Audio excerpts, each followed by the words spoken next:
Assalamualaikum warahmatullahi wabarakatuh. Selamat pagi, salam sejahtera untuk kita semua. Yang saya cintai, mahasiswa-mahasiswi program studi sastra Indonesia, bertemu kembali pada pertemuan 2 pada mata kuliah sintaksis dengan topik pembahasan tentang struktur sintaksis. Nah, pada pembahasan ini yang akan kita kaji adalah tentang struktur sintaksis, kemudian yang kedua adalah kata sebagai satuan sintaksis. Bagian pertama kita akan membahas tentang struktur sintaksis.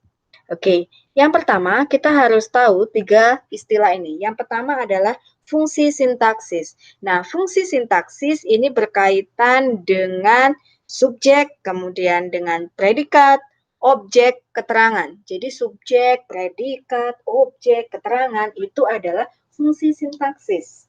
Jadi kalau kita ditanya atau membahas tentang fungsi sintaksis, ya ini adalah subjek, predikat, objek, dan lain sebagainya. Kemudian yang berkenaan dengan kategori sintaksis, misalnya kategori sintaksis seperti ada nomina, kemudian ada verba, adjektiva, numeralia, ini adalah kategori sintaksis. Nah, kalau kalian masih belum paham, nomina itu kata benda.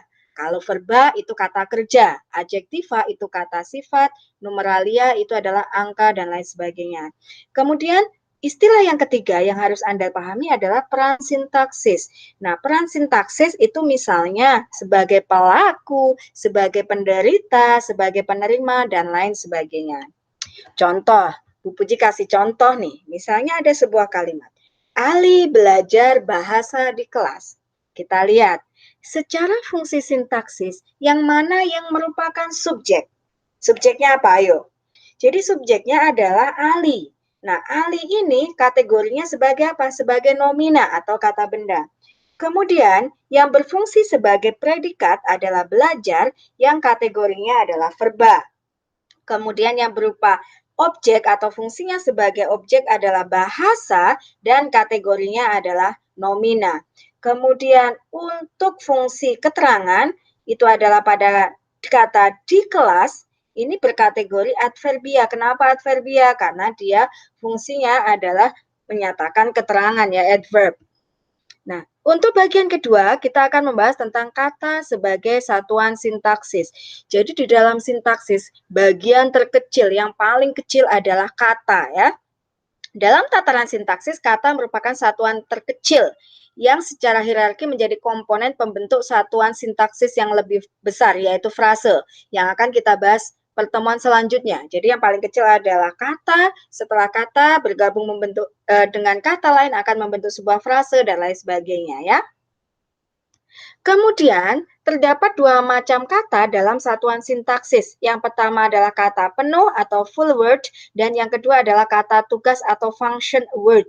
Nah, kata penuh adalah kata yang secara leksikal memiliki makna dan mempunyai kemungkinan untuk mengalami proses morfologi dan merupakan kelas kata terbuka dan dapat berdiri sebagai sebuah satuan tuturan. Jadi misalnya kata makan. Makan, Anda bisa menambahkan akhiran an menjadi makanan, menjadi dimakan, pemakan, dan lain sebagainya. Ini yang disebut sebagai kelas kata penuh atau full word. Tapi kalau yang function word adalah kata yang secara leksikal tidak punya makna, tidak mengalami proses morfologi, dan kelas kata tertutup. Misalnya, dia tidak dapat berdiri sendiri. Contoh, saya belajar di kelas. Kata di itu termasuk ke dalam function word atau kata tugas, yaitu sebagai preposisi. Dia tidak punya makna, tidak dapat berdiri sendiri kecuali bergabung dengan kelas. Bisa nggak kalau misalnya saya bilang begini, Bu Puji lagi di mana? Oh, saya lagi di. Di mana? Anda tidak akan tahu saya di mana, kecuali saya bilang saya berada di rumah.